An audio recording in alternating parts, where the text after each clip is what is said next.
Hello दोस्तों, तो आज इस वीडियो में हम बात करने वाले हैं बैलेंस एडवांटेज फंड के बारे में। आप इसको डायनेमिक एसेट एलोकेशन फंड के नाम से भी जानते हैं। देखिए, इसके कई सारे नाम हैं। तो आज इस वीडियो में हम ये डिस्कस करेंगे कि जो बैलेंस एडवांटेज फंड है ये आपके पोर्टफोलियो में होना चाहिए या फिर नहीं होना चाहिए, और बैलेंस एडवांटेज फंड होते क्या हैं, तो इनकी डिटेल्स हम इस वीडियो में समझेंगे। तो नमस्कार दोस्तों, स्वागत है आपका मेरे चैनल पे। मेरा नाम है रोहित और आप देख रहे हैं ब्लू स्काई फाइनेंस। तो बैलेंस एडवांटेज फंड के बारे में जानने से पहले आप ये समझिए कि जो मनी कंट्रोल में म्यूचुअल फंड का स्क्रीनर होता है, अगर आप वहां पर जाके नॉन ईटीएफ यानी कि लार्जेस्ट नॉन ईटीएफ इक्विटी और हाइब्रिड फंड सर्च करेंगे तो वहां पर जो टॉप 3 फंड्स आएंगे, टॉप 3 में टॉप 2 जो फंड्स होंगे वहां पर वो बैलेंस एडवांटेज फंड्स होंगे। अगर हम AUM में कंसीडर करें तो यानी कि जो उनका एसेट अंडर मैनेजमेंट होता है, अगर उसमें हम कंसीडर करें तो टॉप 3 फंड जो होंगे वहां पर top 2 funds balance advantage funds के मिलेंगे। तो आप सोच सकते हैं कि जो बैलेंस एडवांटेज फंड होता है उसका कितना क्रेज है इन्वेस्टर्स के बीच में। तो आइए सबसे पहले हम ये समझते हैं कि जो बैलेंस एडवांटेज फंड होता है या फिर डायनेमिक एसेट एलोकेशन फंड होता है या फिर आप इसको बोल सकते हैं इक्विटी ओरिएंटेड हाइब्रिड फंड्स। देखिए, इसके बहुत सारे नाम हैं, तो आप कंफ्यूज ना हो। आप सीधा जो मिक्स इन्वेस्टमेंट होता है, मिक्स इन्वेस्टमेंट का मतलब जो बैलेंस एडवांटेज फंड होता है उसमें जो आपका इक्विटी में जो पोर्शन होता है वो करीब 65 से 80% का होता है। और अगर हम डेट फंड्स की बात करें तो डेट फंड्स में जो इसका इन्वेस्टमेंट होता है वो 20% लेके 35% के बीच में होता है। तो देखिए, जो इक्विटी और डेट का जो एलोकेशन होता है वहां पर हम इसको ये बोलते हैं बैलेंस एडवांटेज फंड, क्योंकि ये बैलेंस कर देता है इक्विटी और डेट को। और इसको जो नाम दिया गया है डायनेमिक एसेट एलोकेशन फंड, क्योंकि ये क्या है, ये समय समय पर अपने आप को इक्विटी में ज़्यादा पोर्शन कर सकता है और डेट में ज़्यादा पोर्शन कर सकता है। अब जैसे मान लेते हैं कि मार्केट बहुत अच्छी चल रही है, मतलब बहुत बूम पे है, जैसे अभी कुछ टाइम पहले मार्केट बहुत बूम पे चल रही थी, तो वहां पर क्या है कि जो मेजर इन्वेस्टमेंट होता है वहां पर जो फंड मैनेजर होते हैं मोस्टली क्या करते हैं कि जो डेट से अपना पैसा निकाल के मोस्टली 80% तक जो पैसा होता है वो इक्विटी फंड्स में डाल देते हैं, जिससे कि वहां से अच्छा रिटर्न मिल सके। और अगर मार्केट खराब होती है, जैसे कि कोविड के समय में हुआ था पिछले साल, आपको याद होगा मार्च 2020 की अगर हम बात करें तो वहां पर क्या हुआ था कि देखिए मार्केट बहुत ज़्यादा क्रैश कर गया था। तो ऐसे में जो फंड मैनेजर होते हैं मोस्टली जो बैलेंस एडवांटेज फंड को मैनेज करते हैं, तो वो क्या करते हैं, इक्विटी फंड से अपना पैसा निकाल के डेट फंड्स में डाल देते हैं। तो इक्विटी फंड्स में अपना 65% तक इन्वेस्टमेंट कर देते हैं और डेट फंड्स में 35% तक इन्वेस्टमेंट कर देते हैं। तो ऐसे में क्या होता है कि जो आपका पोर्टफोलियो होता है वो बैलेंस हो जाता है, इसीलिए इसका नाम है बैलेंस एडवांटेज फंड, या फिर आप बोल सकते हैं equity oriented hybrid funds. Equity oriented hybrid fund इसलिए बोलते हैं क्योंकि मेजर इन्वेस्टमेंट इक्विटी में होता है और ये दोनों का मिक्स होता है, इसलिए हाइब्रिड फंड्स होता है। तो देखिए, आपने दूसरे फंड्स का नाम सुना होगा, जो मैं बहुत सारे वीडियोस बनाया हूँ म्यूचुअल फंड्स के ऊपर।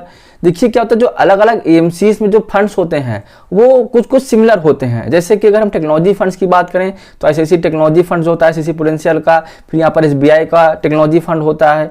तो कुछ उनका जो पोर्टफोलियो होता है वो कुछ कुछ सेम होता है। लेकिन अगर हम बैलेंस एडवांटेज फंड की बात करें तो यहाँ पर देखिए ये बिल्कुल डिफरेंट होता है, क्योंकि यहाँ पर क्या है, जो फंड मैनेजर्स होते हैं वो बिल्कुल ही एक दूसरे को कॉपी नहीं करते। कॉपी करने का मतलब ये होता है क्योंकि डेट में उनका पूरी तरह से एलोकेशन अलग होता है और जो इक्विटी में एलोकेशन होता है वो पूरी तरह से अलग होता है।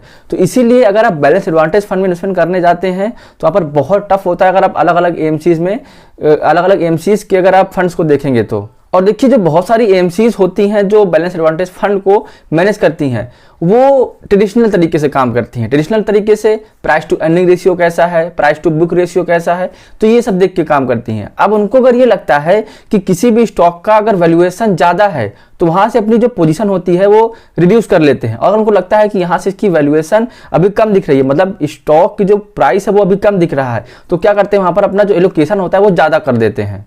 और देखिए, जो कुछ AMCs होती हैं जो बैलेंस एडवांटेज फंड को मैनेज करती हैं, तो वहाँ पर क्या होता है कि वो मेनली जो उनके फंड मैनेजर होते हैं उनके ऊपर डिपेंड करता है कि फंड मैनेजर किस तरीके से एलोकेशन करते हैं। और बहुत सारी जो AMCs होती हैं वो ये करती हैं कि वो मार्केट के ट्रेंड को समझती हैं। मार्केट का ट्रेंड कैसा है, मतलब जैसे कि अभी जो मार्केट का सेंटीमेंट बना है, मार्केट का ट्रेंड कैसा है कि धीरे धीरे मार्केट ऊपर जा रही है। तो ऐसे में क्या करते हैं कि जो उनका एलोकेशन करते हैं वो ऐसे स्टॉक्स में, फिर ऐसे कंपनीज में करते हैं कि जो उस समय में अच्छा परफॉर्म कर रही है। और क्या होता है कि इसे मार्केट उस समय जो अच्छा परफॉर्म नहीं करता हो तो वहां पर क्या, फिर अपना जो एलोकेशन होता है वो डेट फंड्स में शिफ्ट कर देते हैं। तो अगर आप अलग अलग एएमसी में जाएंगे तो अलग अलग एएमसी में जो बैलेंस एडवांटेज फंड का एलोकेशन होता है वो इक्विटी और डेट में पूरी तरह से अलग भी हो सकता है और सेम भी हो सकता है, क्योंकि बहुत सारे फैक्टर्स जो है वहाँ पर मैंने आपको जैसे बताया कि कितने सारे फैक्टर्स हो सकते हैं। तो इन सबको ध्यान में रख के आप अगर बैलेंस एडवांटेज फंड को चूज करते हैं तो वहाँ पर ये देखिए कि कोई भी जो बैलेंस एडवांटेज फंड होता है वो सेम नहीं हो सकता। और बैलेंस एडवांटेज फंड में अगर आप इन्वेस्ट करने जाते हैं तो वहां पर आप ये ध्यान रखिए कि जो अलग अलग एएमसीज होती हैं वो क्या है कि अलग अलग तरीके से अपना जो एडवर्टाइजिंग होती है, अपना प्रमोशन होता है वो करती हैं। मतलब कि वो इतना हाइप बना देंगी कि उनका जो बैलेंस एडवांटेज फंड है वो कितना अच्छा है।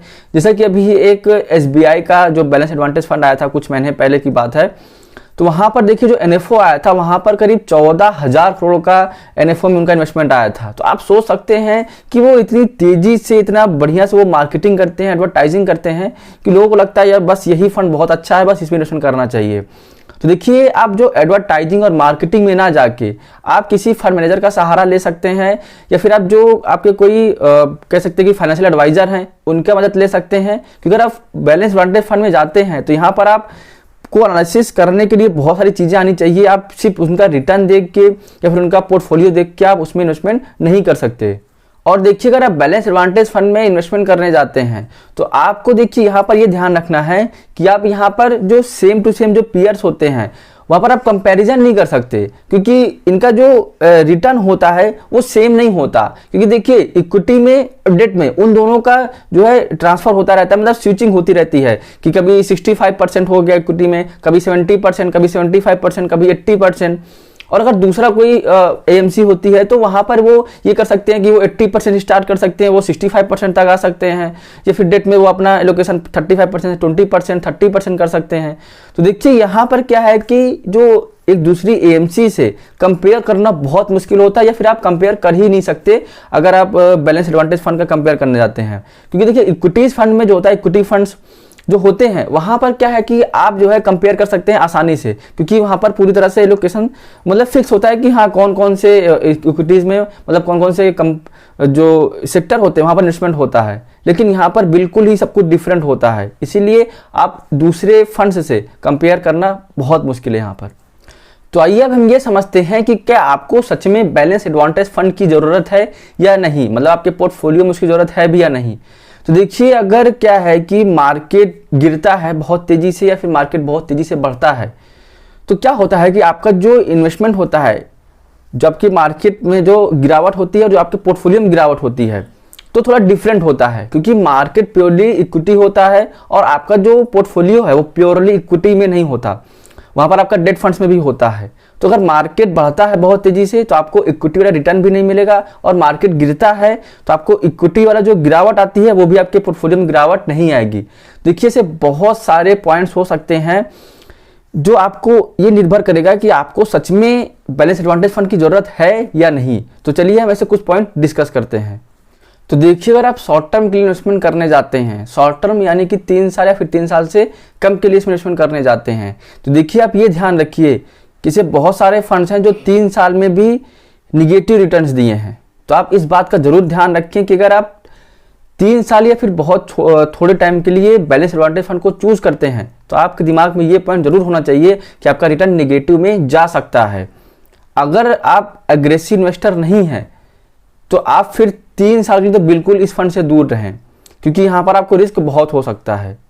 तो अगर हम मीडियम टर्म की बात करें, मीडियम टर्म यानी कि 3 से 6 साल के, तो अगर आप 3 से 6 साल के लिए इस फंड में इन्वेस्टमेंट करते हैं तो आप ये देखिए कि जो आपका फंड है वहां पर आपका जो इक्विटी और डेट में एलोकेशन किस तरीके से है, मतलब आपका इक्विटी और डेट में एलोकेशन जो है वो मिक्स होना चाहिए, अच्छी तरह से इन्वेस्टमेंट होना चाहिए। तो क्या होगा कि जो आपको वहां से रिटर्न मिलेगा वो अच्छा मिलेगा और आपका रिस्क जो होगा वो बहुत कम हो जाएगा। तो देखिए अगर हम 6 साल या फिर 6 साल से ज़्यादा के लिए, यानी अगर हम लॉन्ग टर्म के लिए बात करें तो लॉन्ग टर्म के लिए आपको बैलेंस एडवांटेज फंड में इन्वेस्टमेंट करना चाहिए या फिर नहीं करना चाहिए, ये चीज़ आप ध्यान से सुनिए। देखिए क्या है कि अगर लॉन्ग टर्म के लिए जाते हैं तो वहां पर आप इक्विटी और डेट इन दोनों का अलग से एलोकेशन करके रखें तो ज़्यादा अच्छा होगा। वहां पर आप बैलेंस एडवांटेज फंड को पूरी तरह से इग्नोर कर सकते हैं, क्योंकि देखिए लॉन्ग टर्म में आपको यहाँ पर अच्छा रिटर्न नहीं मिल सकता। क्योंकि क्या होता है कि अगर आप इक्विटी और डेट का अलग अलग पोर्टफोलियो बनाएंगे तो इक्विटी में आप जैसे जानते हैं कि बहुत सारे फंड्स हैं, अगर आप इंडेक्स फंड में ही इन्वेस्टमेंट कर देंगे तो आपको 13 से 14% तक का रिटर्न आराम से मिल जाएगा। लेकिन बैलेंस एडवांटेज फंड की बात करें तो यहाँ पर आपको ओवरऑल रिटर्न 11-12% तक का भी रह सकता है, किसी किसी फंड्स में तो आपको 10% तक का रिटर्न मिलेगा। तो ऐसे में लॉन्ग टर्म के लिए तो मैं आपको यहाँ पर सजेस्ट नहीं करूंगा। और अगर आप सच में बैलेंस एडवांटेज फंड को चूज ही करना चाहते हैं तो फिर आप अपने जो फाइनेंशियल एडवाइजर हैं उनसे जरूर कंसल्ट करें। उनके बिना फिर आप इतने लंबे समय के लिए किसी भी बैलेंस एडवांटेज फंड में इन्वेस्टमेंट ना करें। तो देखिए, अगर हम एक पॉइंट में समझें कि जो बैलेंस एडवांटेज फंड है इसको आपको चूज करना चाहिए या फिर नहीं करना चाहिए। देखिए, अगर आपके पास नॉलेज नहीं है, आप मार्केट में नए नए हैं, तो आप जो है बैलेंस एडवांटेज फंड को पूरी तरह से इग्नोर कर सकते हैं, क्योंकि आपको बिल्कुल नहीं पता होगा कि इसके पीछे का जो रिस्क है वो कैसा है। क्योंकि यहाँ पर क्या है, देखिए मार्केट में बहुत ज़्यादा एडवर्टाइजिंग की जाती है, बहुत ज़्यादा मार्केटिंग की जाती है अलग अलग माध्यम से, फिर यूट्यूब से या इंस्टाग्राम, फेसबुक, गूगल, आप बहुत तरीके से आप देखते होंगे कि वहाँ पर क्या है कि बहुत ज़्यादा एड्स आते हैं कि ये बैलेंस एडवांटेज फंड अच्छा है, ये अच्छा है, ये हाइब्रिड फंड अच्छा है। तो देखिए, इस चक्कर में आप ना पड़ें। अगर आप सच में बैलेंस एडवांटेज फंड को चूज करना चाहते हैं तो आप जो है अपने फाइनेंशियल एडवाइजर से कंसल्ट कर सकते हैं, या फिर आप इक्विटी और डेट इन दोनों को अलग अलग करके इन्वेस्टमेंट करें। दोनों को एक साथ जो है एक ही फंड में इन्वेस्टमेंट ना करें, तो आपके लिए ज़्यादा अच्छा होगा।